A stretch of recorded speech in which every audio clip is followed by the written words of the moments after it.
I'm in the top 10 of anti-agers in the world with a very simple routine and so inexpensive.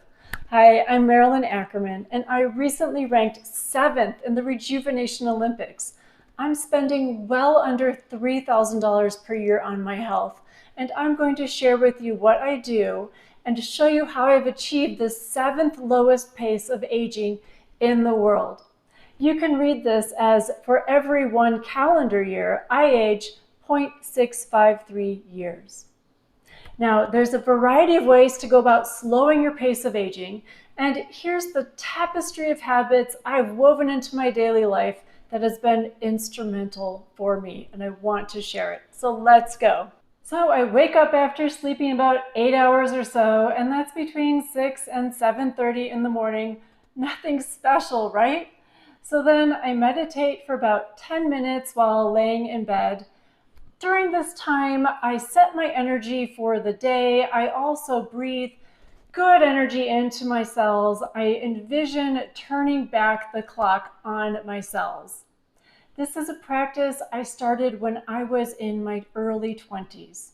I learned meditation in the form of guided visualizations in my 20s.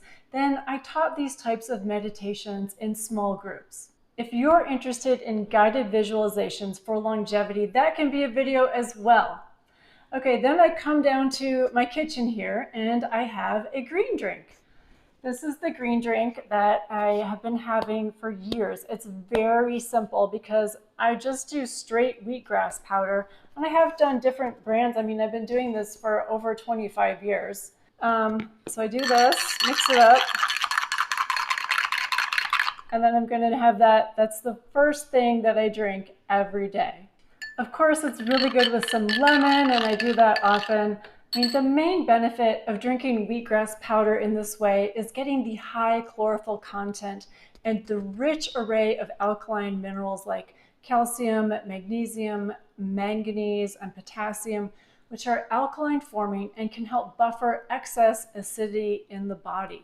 This is potentially supporting overall cellular health. And it's high in chlorophyll. Chlorophyll is believed to alkalize the body and support detoxification as well. If you put lemon in it, this contributes to this as well for a great taste and some more vitamin C.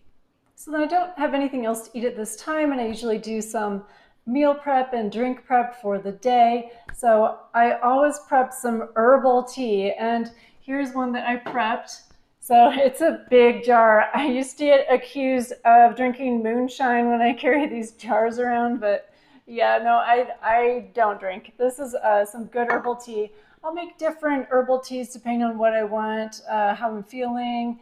Like this one is a blend of hibiscus flower, rose hips, and nettle. And I'll show you, this is just kind of my tea stash here. So, you know, I just buy these herbs in bulk and mix them up. Like this one, I was feeling like I wanted some extra vitamin C, and the nettle is also a very, very nourishing herb. So I'll make different combinations depending on how I'm feeling that day, or if I just want something to taste good, I can make that too, like with, well, I think licorice tastes good. Maybe you don't, a lot of people don't. And you know, if I want something relaxing for my nerves, chamomile. So there's lots of combinations, and I find it's just a really good way to nourish the body during the day and just get some extra nutrients. This one's gonna have a lot of vitamin C. I am excited for this one. So I will take that out with me wherever I'm going.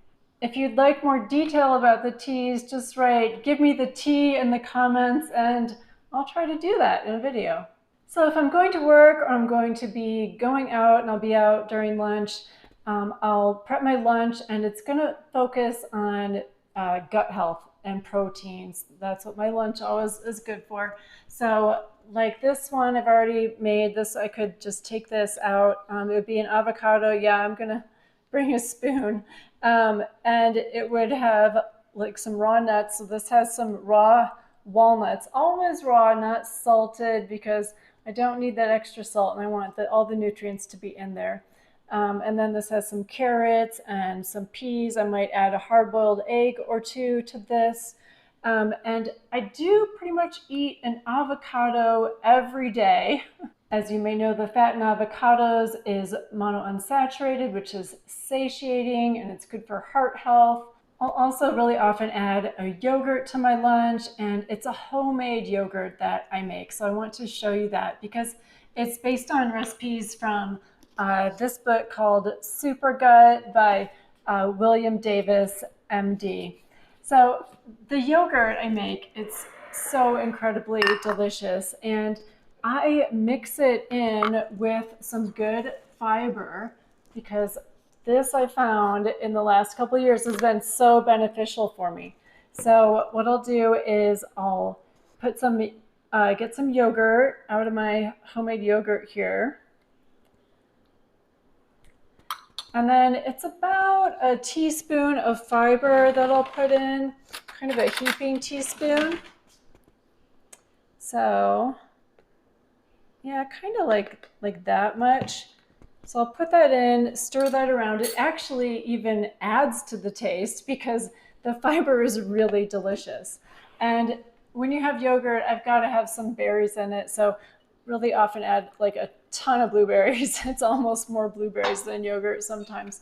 And stirring that up. And that I'll take on the go with me, or I might eat that before I leave if I'm just kind of feeling like I need a bit of a breakfast. So I found that homemade yogurt is amazing. It's so fresh and delicious. It's like the difference between like a garden grown tomato and one off the shelf. I ferment the yogurt for 36 hours instead of the regular 12. And so there are hundreds of billions of beneficial bacteria in it. Now the prebiotic fiber is in the yogurt as well. Now longer fermentation times and adding prebiotic fibers also increases content of butyrate that yields beneficial metabolic effects, even reduced blood sugar and improved insulin response. I'll put links in the description, and this does deserve its own video as well. Now, once I've packed this and I'm feeling pretty good, then I might take my dog for a 1 mile jog or walk, or if the weather is just too cold or raining and snowing, then I'll do a rebounder for about 20 minutes. That's the mini trampoline. So the benefits of the mini trampoline are, in addition to improving your cardiovascular health, jumping causes the release of endorphins, which make you feel better, and they can decrease pain sensations. After rebounding or walking the dog, then I will do some free weights here at home for about 20 minutes. That might be maybe 4 days a week, or if I don't get in the morning, I'll often go to the gym and I'll do strength training and oscillatory movements. That means like pulses with weights. After this, I'm often pretty hungry, and what I'll always do is I'll have a tablespoon of olive oil mixed with what I'm trying lately is resveratrol, so I'm going to show you that. You've probably seen this olive oil before. So I've been doing this for a year or so, and I really like it. I think it really is good for satiating me, and it feels good. So we'll see if my tests improve from doing this or not. We'll see.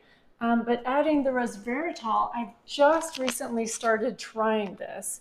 So it's just 1/8 of a teaspoon, and I add it in there and mix it in.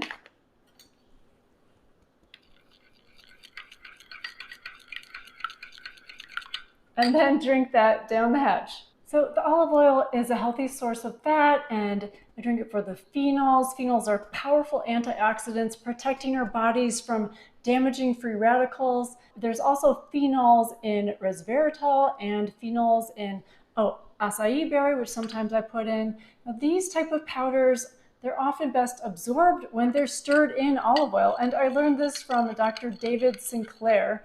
He's the prominent biologist and professor of genetics at Harvard Medical School. He has a wonderful book called Why We Age and We Don't Have to. So then it's off to start my day, and I've got my lunch with me, or I'm having it at home.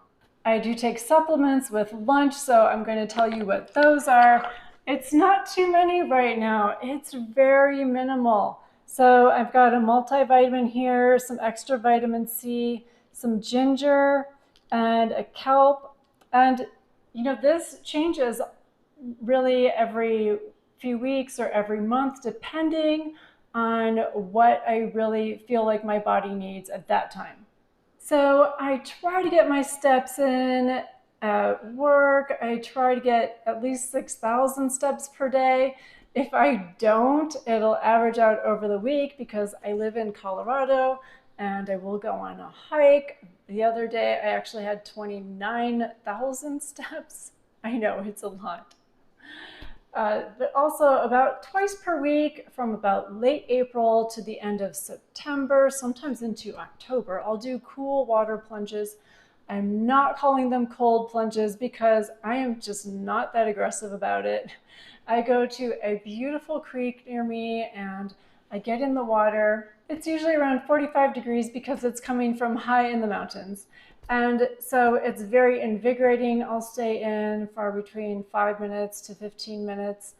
It's a beautiful place and I love to just swim around there. I do feel the benefits of cold exposure therapy and I know it does help mentally and physically.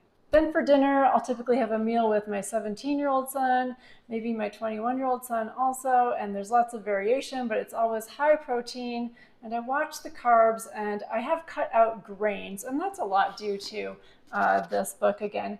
So just think I have baked chicken or fish or steaks even, steamed veggies, and sweet potatoes. Then after dinner, if I'm not doing something, I might lay on I have a far infrared yoga mat, and I'll put that in the description. That's by a company in Colorado. The yoga mat emits a far infrared spectrum of heat that provides some temporary increased circulation. It's a nice place to stretch. So that's a peek at my day. If you're wondering more about the Rejuvenation Olympics, I'll put a link down below. It's a contest to slow aging itself and track your progress. I'm going to be tracking mine. I'm always wanting to experiment, put different things into my routine, maybe even make it more of a real routine, see if my rate of aging even goes down more. But I want to tell you, my ranking, it was not predestined for me genetically. I mean, my parents died in their 70s, and same with 3 of my grandparents. My longest living grandparent lived to age 86 years old. Also, I wasn't a real healthy kid. I ate junky school lunches and I had so many courses of antibiotics that I was just like the weakest kid in my PE classes. I only really started to take charge of my health in my 20s. I've been incorporating diet, exercise, and supplements and meditation since age 22. Now I'm 52 and not perfect. I can be led astray with ice cream, but the majority of what I've been doing is very healthy and it has been working. I'd love to hear in the comments below about your health journeys and what has piqued your interest in anti-aging. Also, what wins have you experienced? Okay, until next time.